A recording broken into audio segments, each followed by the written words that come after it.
Wewa mukawefube wa makirabu gwegalimu owokwetegekera eza season eja kirabu ya KCCA FC eyanjudde omusambi owokusatu Vincent Kayizi nga awereddwa endagaano ya mwaka gumu.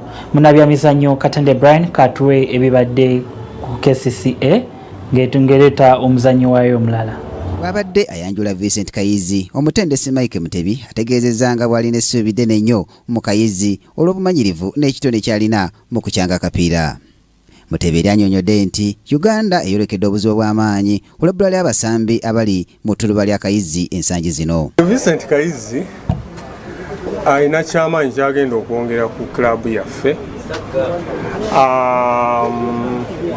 Okusooka ajja kwongera okuleeta obuvunaanyizibwa n'obumanyirivu kubanga abaddewo kati myaka 10 ng'azannya omupiira.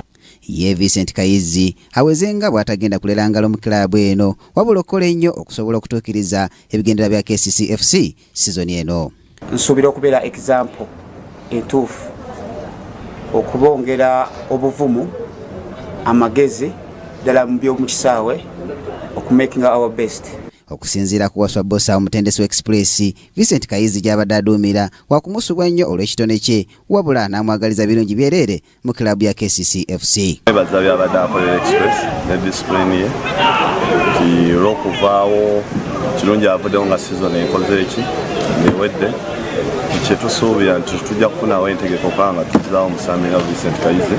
Kuno mulundi gwa kusatu nga Vincent Kayizi asambira KCCA FC nga n'ogwasookera ddala gwaliwo mu sizoni ya 23-24 ate n'ogubadde gukyasembyeyo gwaliwo mu sizoni ya 26-28 bwe yabayambako okubawangula ekikopo kya liigi eky'omunaana. Ku Rwa Kingdom TV amaliri ag'ebyemizannyo nze Brian Katende.